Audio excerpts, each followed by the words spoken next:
Hello friend, welcome back to the my channel. So दोस्तों, हम लोग झारखंड जीके के महत्वपूर्ण क्वेश्चन को डिस्कस कर रहे थे।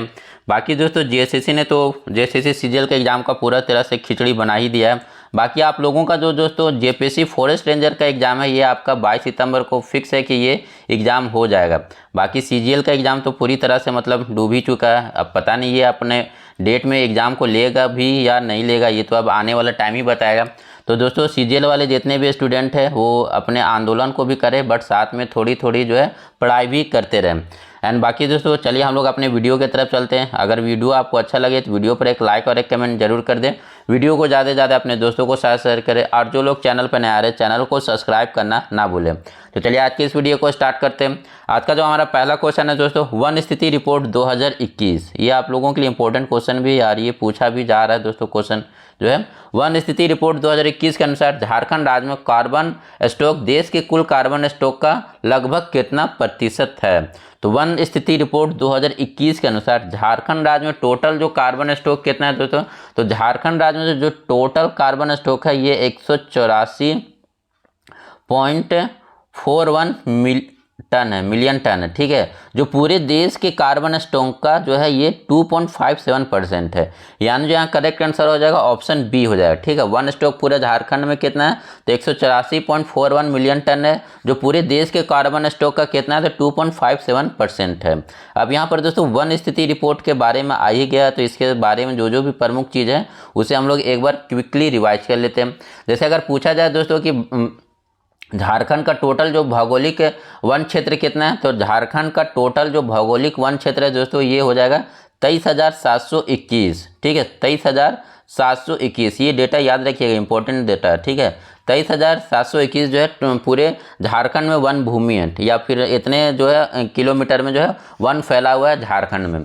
ये पूरे अगर इसको परसेंटेज में देखा जाए दोस्तों तो ये परसेंटेज में कितना है, तो झारखंड में जो वन क्षेत्रफल है परसेंटेज के अनुसार ये 29.76% है। ठीक है, परसेंटेज में कितना है 29.76। अगर ऐसे डेटा वाइज देखेंगे तो 23,721 किलोमीटर स्क्वायर। अगर ये वन क्षेत्रफल के अनुसार झारखंड का पूरे देश में रैंक कितना है, तो वन क्षेत्रफल के विस्तार में झारखंड का पूरे देश में जो रैंक है दोस्तों ये 10वां रैंक है। ठीक है, तो ये यहाँ पर ये सारी चीज़ें आप लोगों के लिए इंपॉर्टेंट डेटा है। अगर बात किया जाए दोस्तों कि झारखंड में जो है टोटल रिजर्व वन कितना है, तो झारखंड में जो रिजर्व वन कितना है, तो झारखंड में जो रिजर्व वन है दोस्तों ये परसेंटेज में आपका 17.92% है। अगर बोला जाए दोस्तों संरक्षित यानी प्रोटेक्टेड वन कितना है, तो प्रोटेक्टेड वन यहाँ पर कितना है तो 75.33% है।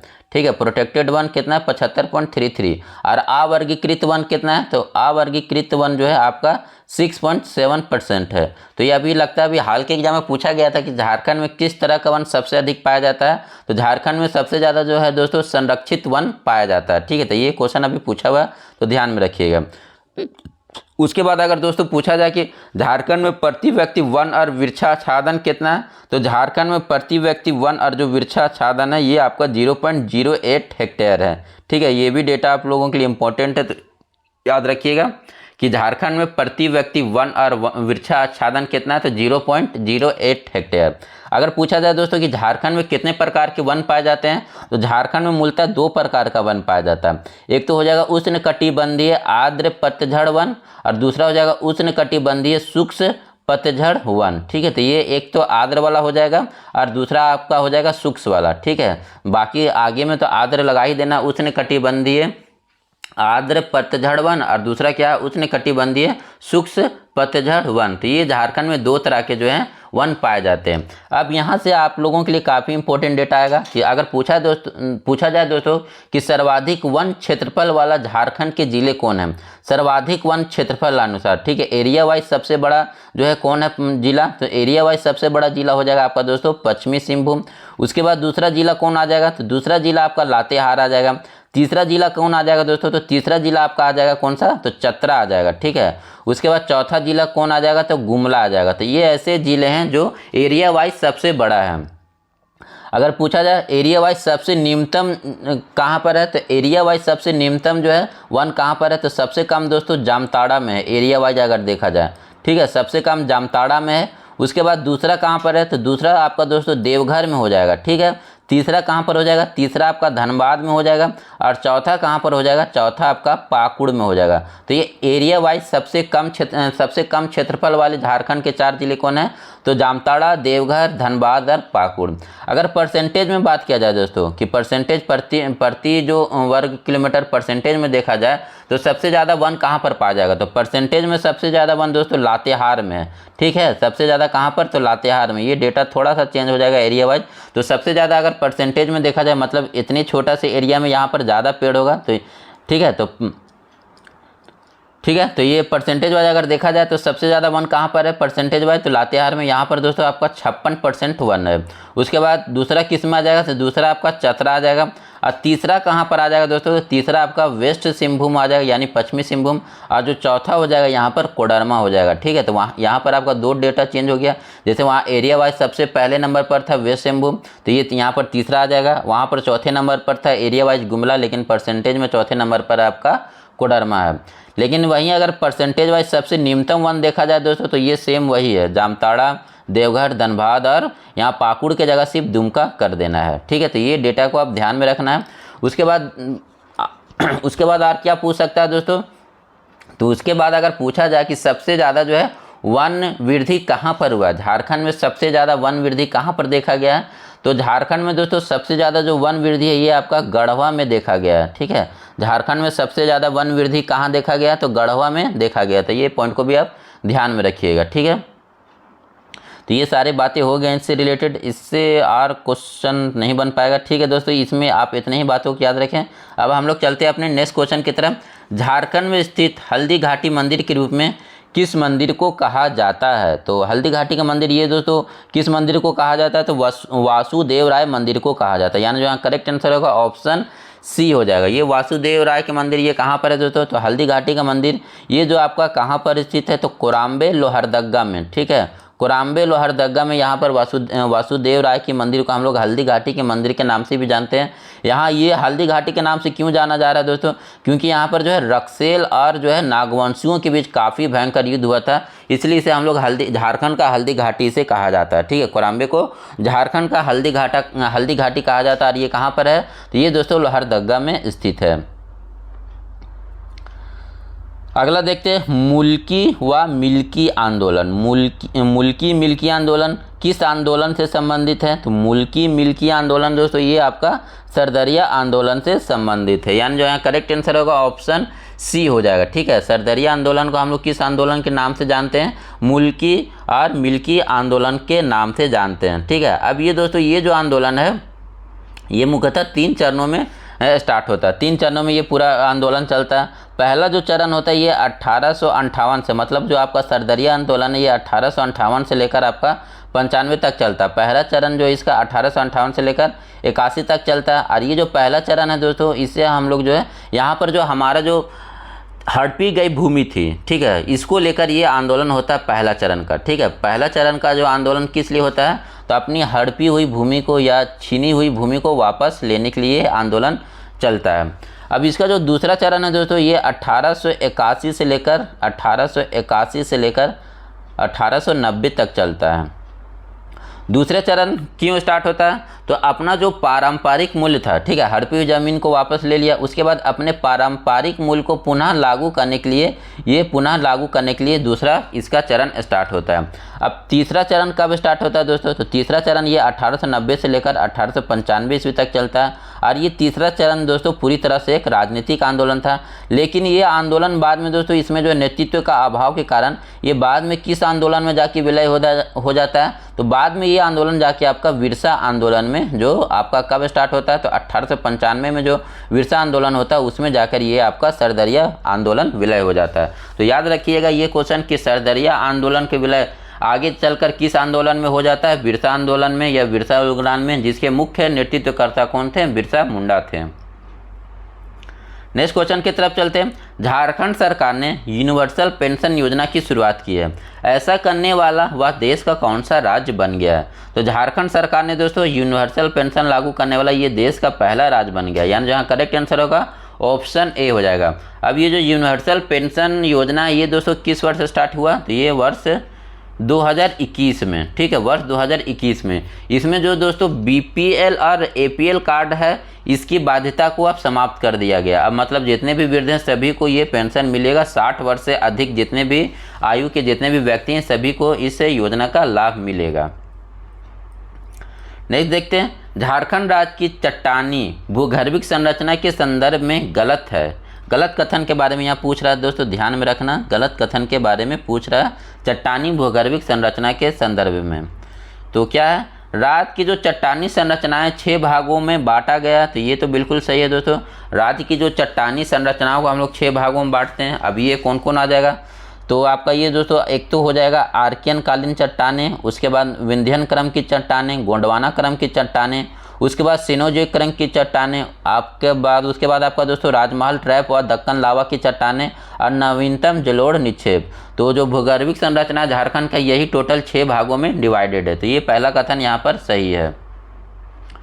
दूसरा, झारखंड के आर्थिक सर्वेक्षण 2022-23 के अनुसार राज्य के लगभग 85% भूभाग पर आग्नेय और रूपांतरित चट्टाने का विस्तार है। तो ये भी कथन यहाँ पर सही है दोस्तों, ठीक है। राज्य का जो लगभग 85 से लेकर 90% भाग पर जो किस तरह के चट्टान है, तो आग्नेय और रूपांतरित चट्टान, जिसे हम लोग जो है आर्कियन कालीन चट्टानों का ये भाग है, तो यहाँ पर ये पाया जाता है। तो ये दूसरा कथन भी सही है। तो ये दोनों कथन यहाँ पर सही हो जाएंगे, लेकिन हमारा पूछ रहा था कौन सा गलत है, तो इनमें से कोई गलत नहीं है, यानी जो करेक्ट आंसर होगा ऑप्शन डी हो जाएगा। अगले क्वेश्चन की तरफ चलते हैं। 1857 के विद्रोह के समय झारखंड के रांची में विद्रोह का प्रसार को देखते हुए किसकी सलाह पर छोटा नागपुर में मार्शल कानून को लागू कर दिया गया था। ये किसकी सलाह पर दोस्तों 1857 का विद्रोह के समय रांची में विद्रोह के प्रसार को देखते हुए जो है छोटा नागपुर में मार्शल कानून को लागू किया गया था, तो मेजर डाल्टन के सलाह पर, यानी जहाँ करेक्ट आंसर होगा ऑप्शन सी हो जाएगा। बाकी आप लोगों को पता है दोस्तों, जो 1857 का जो विद्रोह है ये झारखंड में कहाँ से स्टार्ट होता है, तो ये झारखंड में दोस्तों 12 जून 1857 को देवघर के रोहनी गांव से स्टार्ट होता है। यहाँ पर कौन से रेजिमेंट का सेना होता है दोस्तों, तो यहाँ पर जो आपका 32वीं रेजिमेंट का सेना है, ठीक है, 32वीं रेजिमेंट के सेनाओं ने जो है किसका हत्या कर दिया था, तो नॉर्मन लेस्ली का हत्या कर दिया था 12 जून 1857 को। और इसी हत्या के बाद जो है झारखंड में 1857 के विद्रोह का जो है बिगुल फूंक दिया जाता है, ठीक है। तो अगर ये क्वेश्चन आपसे पूछा भी गया कि देवघर के किस गांव से 1857 की क्रांति का जो है शुरुआत होता है, तो देवघर के रोहनी गांव से ये क्रांति की शुरुआत होता है 12 जून 1857। ये जो आपका रोहनी गांव है दोस्तों, ये अजय नदी के किनारे है, तो ये चीज़ को याद रखिएगा। इस घटना के बाद जो है दोस्तों यहाँ पर जो देवघर का जो बटालियन का तो हेडक्वार्टर था उसको चेंज करके कहाँ कर दिया गया था, तो रोहनी से इसको फिर चेंज करके ये बटालियन भागलपुर कर दिया गया था। नेक्स्ट क्वेश्चन देखते हैं, बेंती और बगड़ा चूना पत्थर परियोजना निम्न से किस स्थान पर है। बेंती और बगड़ा, ठीक है, बेंती बगड़ा ये जो है आपका चूना पत्थर परियोजना कहाँ पर है दोस्तों, तो बेंती बगड़ा चूना पत्थर परियोजना ये आपका पतरातू में है, यानी जहाँ करेक्ट आंसर होगा ऑप्शन सी हो जाएगा। यहाँ पर आपको दोस्तों ऑप्शन नज़र आ रहा होगा बहरा गोड़ा ये कहाँ पर है दोस्तों, तो बहरा गोड़ा ये आपका पूर्वी सिंहभूम में। और कौन सा परियोजना है, तो ये आपका काइनाइट परियोजना है, ठीक है, बहरा गोड़ा में है आपका काइनाइट परियोजना पूर्वी सिंहभूम। विश्रामपुर दोस्तों ये कहाँ पर है, तो पलामू में। विश्रामपुर कहाँ पर, पलामू में है ये। और ये कौन सा परियोजना है, तो ये ग्रेफाइट परियोजना है, ठीक है, विश्रामपुर ग्रेफाइट परियोजना पलामू। सिकनी तो जान रहे दोस्तों, ये कोयला परियोजना लातेहार का, सिकनी कोयला परियोजना लातेहार। अगला क्वेश्चन देखते हैं, झारखंड बजट 2023-24 के अनुसार राज्य में लागू ओल्ड पेंशन स्कीम ओपीएस के तहत इस वित्तीय वर्ष में ओपीएस के संबंध में एक पेंशन कोष का गठन हेतु कितने वित्तीय रुपये बजट को प्रस्तावित किया गया है। तो ओल्ड पेंशन स्कीम के लिए कितने रुपए का जो है बजट पेश किया गया है दोस्तों, तो ये 700 करोड़ रुपए का, यानी जो करेक्ट आंसर होगा ऑप्शन सी हो जाएगा। अगला क्वेश्चन देखते हैं, झारखंड राज्य की जलवायु संबंधित निम्न कथनों में से सही नहीं है के बारे में पूछ रहा है।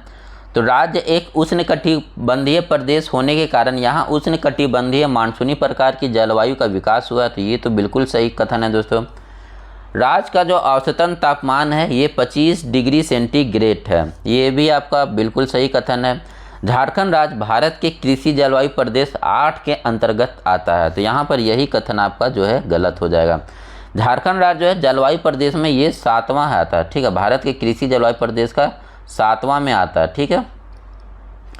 NIDM की रिपोर्ट के अनुसार झारखंड में जो 3 कृषि जलवायु प्रदेश में वर्गीकृत किया जा सकता है, ठीक है, ये बिल्कुल सही है, ठीक है। NIDM रिपोर्ट के अनुसार झारखंड में कितने कृषि जलवायु प्रदेश हैं? 3 कृषि जलवायु प्रदेश हैं। अब ये कौन कौन सा है? तो एक तो आपका दोस्तों मध्य उत्तर पूर्वी कृषि क्षेत्र हो जाएगा, दूसरा आपका पश्चिमी कृषि क्षेत्र हो जाएगा, और तीसरा कौन हो जाएगा? दक्षिण पूर्वी पठारी कृषि क्षेत्र हो जाएगा। तो ये 3 हो जाएगा। अगला क्वेश्चन है, चीनी यात्री फाहियान के द्वारा झारखंड प्रदेश को निम्न में से क्या कहा गया? तो चीनी यात्री फाहियान ने झारखंड को क्या कहा था दोस्तों? तो चीनी यात्री फाहियान के द्वारा झारखंड को कुकुट लाट कहा गया था, यानी जो करेक्ट आंसर होगा ऑप्शन डी हो जाएगा। वहीं अगर बात किया जाए दोस्तों किकिट प्रदेश का, तो किकिट प्रदेश कहाँ पर कहा गया था? तो ये भागवत पुराण में कहा गया था। वात्य प्रदेश, ये वात्य प्रदेश आपको दोस्तों कहाँ पर मिलता है? तो अथर्वा वेद में मिलता है। कोकरा या खोखरा ये कहाँ पर? तो कोकरा तो वैसे दोस्तों आईने अकबरी में भी है, और मुगलों के समय कोकरा या खोखरा कहा जाता था। नेक्स्ट क्वेश्चन देखते हैं, झारखंड में कांग्रेस कमेटी की स्थापना सर्वप्रथम किस जिले में की गई थी? तो झारखंड में दोस्तों सर्वप्रथम जो कांग्रेस कमेटी का स्थापना किया गया था ये वर्ष 1919 में पलामू में किया गया था। और किसके सहयोग से किया गया था?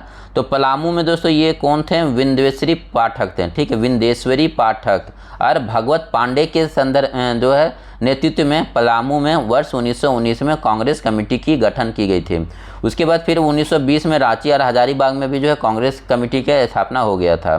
नेक्स्ट क्वेश्चन देखते हैं, अशोक के किस शिलालेख में वर्णित क्षेत्र में झारखंड का क्षेत्र शामिल था? तो अशोक का कौन सा शिलालेख में जो है वर्णित क्षेत्र को झारखंड का भी क्षेत्र शामिल था उसमें? तो 13वां शिलालेख में, यानी जहाँ करेक्ट आंसर होगा ऑप्शन सी हो जाएगा। अगला क्वेश्चन देखते हैं, मौर्योत्तर काल में झारखंड के किस स्थान से रोमन साम्राज्य के सिक्के मिले हैं? तो रोमन साम्राज्य के सिक्के कहाँ से मिले हैं दोस्तों? तो रोमन साम्राज्य का सिक्का जो है ये सिंहभूम के क्षेत्र से मिला है। और ये सिंहभूम का क्षेत्र कहाँ पर हो जाएगा? तो सिंहभूम का क्षेत्र ये आपका यहाँ पर करेक्ट आंसर ऑप्शन सी हो जाएगा, सिंहभूम, यानी ये आपका जो पश्चिमी सिंहभूम वहाँ से आपका रोमन साम्राज्य का सिक्का मिला है। वहीं अगर बात किया जाए दोस्तों, अगर रांची से पूछा जाए तो रांची से कौन से काल का सिक्का मिला है? तो रांची से दोस्तों ये कुषाण कालीन सिक्के मिले हैं, ठीक है, रांची से कौन सा? तो कुषाण कालीन सिक्के। और फिर चाईबासा से दोस्तों इंडो सीथियन सिक्का मिला, ठीक है, इंडो सीथियन चाईबासा से, रांची से कुषाण कालीन और रोमन साम्राज्य का पश्चिमी सिंहभूम से मिला है। पलामू के किस राजा को मानसिंह ने पराजित किया था? तो आपको पता है दोस्तों ये जो मानसिंह है ये जो अकबर है उसके सेनापति थे। तो अकबर के द्वारा जब मानसिंह को बिहार का सूबेदार बनाया गया या सेनापति बनाया गया था, उस समय मानसिंह ने किसके साथ युद्ध किया और उसे अपना अधीनस्थ स्वीकार करवाया? तो ये दोस्तों भगवत राय थे, यानी जहाँ करेक्ट आंसर होगा ऑप्शन ए हो जाएगा, ठीक है। कब? ये 1589 का ये बात है।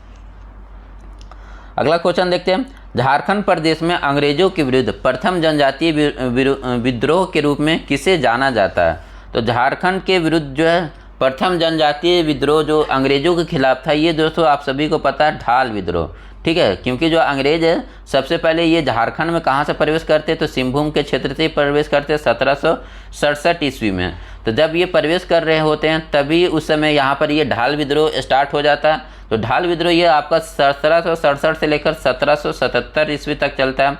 ये किस लिए होता है दोस्तों? क्योंकि यहाँ पर जो आपका ढाल का जो राजा था जगन्नाथ ढाल, उसको हटाकर यहाँ पर अंग्रेजों ने जो है नीमू ढाल को राजा बना दिया था, जिसके कारण जो है ये विद्रोह होता है, ठीक है। तो ढाल विद्रोह जगन्नाथ ढाल के नेतृत्व में समस्त ढाल राजा के नेतृत्व में संपूर्ण ढाल राज की जनता का विद्रोह जो है ये ढाल विद्रोह था। ये 1767 से लेकर 1777 ईस्वी तक ये विद्रोह चलता है। बाद में अंग्रेज फिर पुनः जगन्नाथ ढाल को राजा बना देते तो ये फिर विद्रोह समाप्त हो जाता है। संविधान के किस अनुच्छेद के तहत राष्ट्रपति के द्वारा जनजातियों को अधिसूचित किया जाता है?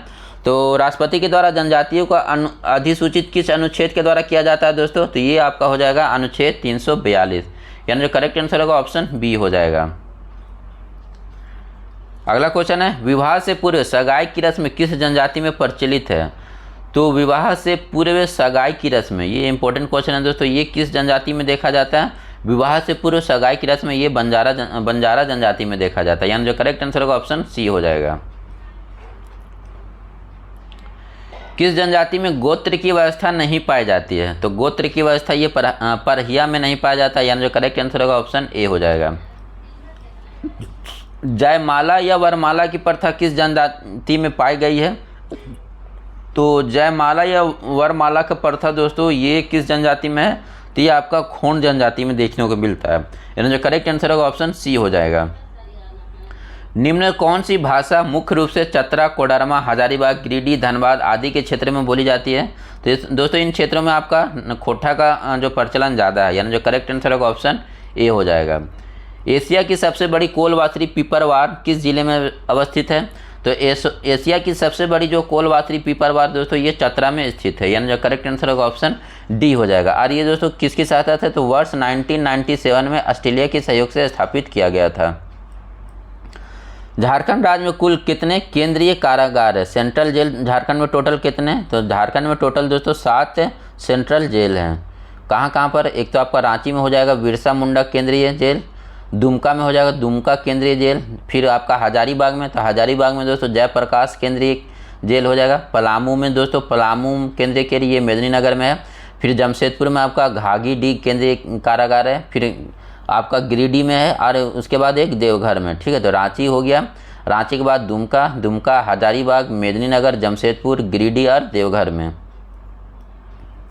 इंडो असाई ग्लास कंपनी किस देश के सहयोग से बनाया गया है? ये दोस्तों इंडो असाई ग्लास कंपनी ये भुरकुंडा में और ये जापान के सहयोग से बनाया गया है, यानी जो करेक्ट आंसर होगा ऑप्शन डी हो जाएगा। अब निम्न में से सही का मिलान करना है। ठीक है, ये मिलान देखते हैं, तथ्य और संबंध। तो मुक्तिवाहिनी सेना, तो मुक्तिवाहिनी सेना इसका ये तो दोस्तों 1857 विद्रोह के समय किसके द्वारा बनाया जाता है? तो ठाकुर विश्वनाथ सहदेव के द्वारा ये बनाया जाता है। गोल्डन लीग ये दोस्तों किसके द्वारा बनाया जाता है? तो गोल्डन लीग का जो है ये आपका वरिंदर घोष के द्वारा, ठीक है, गोल्डन लीग वरिंदर घोष के द्वारा बनाया जाता है, यानी बी का यहाँ पर 3 हो जाएगा। आवर स्वाधीन भारत, तो आवर स्वाधीन भारत दोस्तों ये निर्मल चंद्र बनर्जी के द्वारा, ठीक है, आवर स्वाधीन भारत निर्मल चंद्र बनर्जी। यहाँ पर ये क्या होता है एक्चुअली में दोस्तों? तो वर्ष 1913 में जो है हजारीबाग जिला में जो है गिरिडीह नगर में एक खंभे पर जो है ये निर्मल चंद्र बनर्जी क्या करते हैं, यहाँ पर ये एक खंभे में जो है ये जो है आवर स्वाधीन भारत नामक जो है एक ये इसको क्या बोलते हैं हम लोग, पर्चे को चिपका दिए थे। आवर स्वाधीन भारत नामक जो पर्चा है ये चिपका दिए थे। ठीक है, ये कौन? निर्मल चंद्र बनर्जी के द्वारा 1913 ईस्वी में। तरुण शक्ति, तो तरुण शक्ति हो जाएगा आनंद कमल सहदेव। ठीक है, तरुण शक्ति आनंद ये आपका क्या था? पत्रिका था। तरुण शक्ति आनंद कमल सहदेव के द्वारा जो निकाला गया एक पत्रिका था।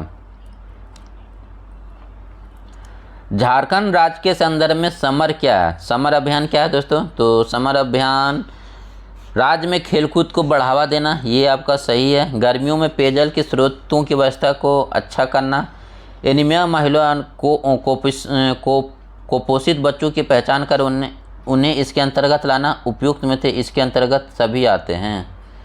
तो समर अभियान दोस्तों, समर अभियान ये क्या था? अच्छा हाँ, समर अभियान ये दोस्तों आपका कुपोषित बच्चे और जो महिला एनीमिया से ग्रसित महिला था उसके लिए चलाया गया था, यानी जो करेक्ट आंसर होगा ऑप्शन सी हो जाएगा। ठीक है, समर अभियान क्या है?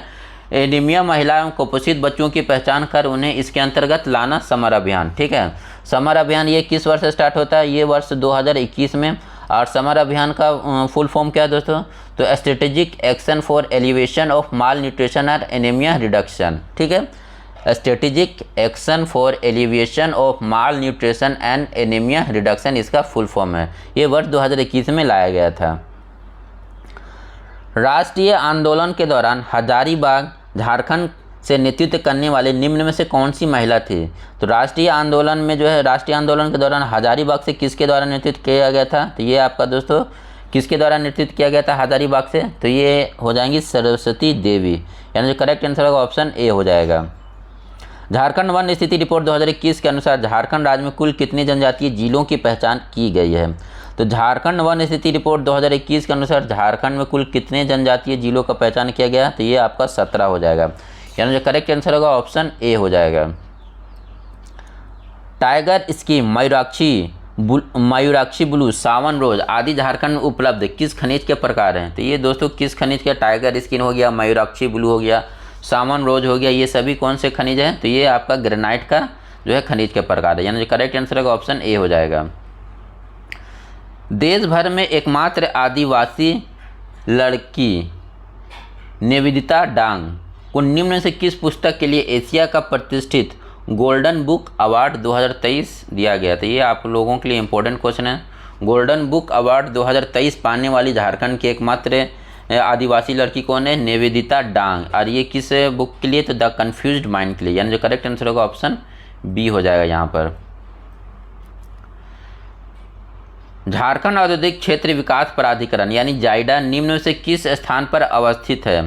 तो झारखंड आपका ये आपका कहाँ पर है दोस्तों? रांची में है। रांची में कहाँ पर है?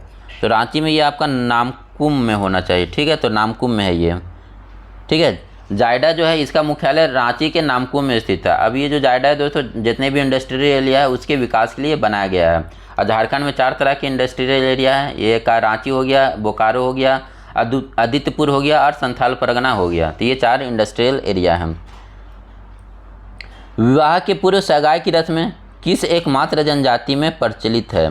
तो विवाह के पहले सगाई की रस्म ये दोस्तों किस जनजाति में प्रचलित है? तो ये हो जाएगा दोस्तों बंजारा में, यानी जो करेक्ट आंसर होगा ऑप्शन सी हो जाएगा। किस जनजाति में गीतों में पृथ्वीराज चौहान का उल्लेख मिलता है? तो ये कौन सा जनजाति में जो है पृथ्वीराज चौहान का जो है उल्लेख मिलता है? उनके गीतों में जो है पृथ्वीराज चौहान का उल्लेख मिलता है। तो ये किस जनजाति में है दोस्तों? तो ये हो जाएगा आपका बंजारा में, यानी जो करेक्ट आंसर होगा ऑप्शन बी हो जाएगा। झारखंड के किस मंदिर को खूबसूरती कारण इसे पत्थर पर लिखी हुई कविता की संज्ञा दी जाती है? तो ये आप सभी को पता है, सूर्य मंदिर रांची, यानी जो करेक्ट आंसर होगा ऑप्शन डी हो जाएगा। मुख्यमंत्री हेमंत सोरेन ने जोहार खिलाड़ी स्पोर्ट्स इंटीग्रेटेड पोर्टल की शुरुआत की है। इस पोर्टल में कुल कितने खिलाड़ियों को जोड़ा गया है? तो इस पोर्टल में दोस्तों अब तक जो है 32 खिलाड़ियों को जोड़ लिया गया है, यानी जो करेक्ट आंसर होगा ऑप्शन बी हो जाएगा, ठीक है। इस पोर्टल में टोटल जो खिलाड़ियों को हुनर को जो परखने के लिए जो है मुख्यमंत्री जोहार पोर्टल को लॉन्च किया गया था, और इसमें अब तक जो है टोटल कितने खिलाड़ियों को जोड़ लिया गया है? तो 32 खिलाड़ियों को जोड़ लिया गया है। अगला क्वेश्चन देखते हैं। झारखंड सरकार के द्वारा झारखंड इलेक्ट्रिक व्हीकल पॉलिसी किस वर्ष लागू किया गया? तो झारखंड इलेक्ट्रिक व्हीकल पॉलिसी ये दोस्तों किस वर्ष आया था? तो ये वर्ष 2022 में आया था, यानी जो करेक्ट आंसर होगा ऑप्शन सी हो जाएगा। अगला क्वेश्चन है, संथाली भाषा साहित्य में साहित्य अकादमी पुरस्कार से पुरस्कृत सबरनाका बलिरे सानन पंजा के लेखक निम्न में से कौन है? तो इसके लेखक कौन है दोस्तों? तो जगन्नाथ सोरेन, जिसको हम लोग कजली सोरेन के नाम से भी जानते हैं, कजली सोरेन। अगला क्वेश्चन है, राष्ट्रपति द्रौपदी मुर्मू के द्वारा झारखंड के किस व्यक्ति को वर्ष 2019 का संगीत नाटक अकादमी पुरस्कार से सम्मानित किया गया? तो वर्ष 2019 में संगीत नाटक अकादमी किसे दिया गया था दोस्तों? तो वर्ष 2019 में ये ब्रजेंद्र पटनायक को, यानी जो करेक्ट आंसर होगा ऑप्शन डी हो जाएगा। और ये 6 नृत्य से संबंधित हैं। वर्मीकुलाइट नामक खनिज झारखंड के किस जिले में पाया जाता है? तो वर्मीकुलाइट दोस्तों ये आपका कोडरमा में पाया जाता है, यानी जो करेक्ट आंसर होगा ऑप्शन ए हो जाएगा। नेक्स्ट क्वेश्चन देखते हैं। तसर कोऑपरेटिव सोसाइटी निम्न से किस जिले में स्थित है? तो तसर कोऑपरेटिव सोसाइटी के बारे में पूछ रहा है दोस्तों, तो ये आपका गोड्डा में स्थित है। और वहीं अगर पूछा जाए कि केंद्र कहाँ पर है, तसर अनुसंधान केंद्र है, तो ये रांची में हो जाएगा, ठीक है। तो यहाँ पर कोऑपरेटिव सोसाइटी गोड्डा में, अगर केंद्र के बारे में पूछा जाए तसर अनुसंधान केंद्र, तो ये रांची में। और आज का जो हमारा लास्ट क्वेश्चन है दोस्तों, झारखंड की सुप्रीतिक कश्यप का संबंध किस खेल से है? तो झारखंड की जो ये सुप्रीतिक कश्यप है दोस्तों, ये आपकी एथलीट है, एथलीट में धावक, यानी जो करेक्ट आंसर होगा ऑप्शन डी हो जाएगा। सो दोस्तों आज का जो हमारा 40 क्वेश्चन यहाँ पर खत्म होता है। तो आप लोग कमेंट करके बताएं दोस्तों आज का क्वेश्चन कैसा रहा। बाकी दोस्तों वीडियो अच्छा लगा तो वीडियो पर एक लाइक और एक कमेंट जरूर करते। Thank you for watching this video.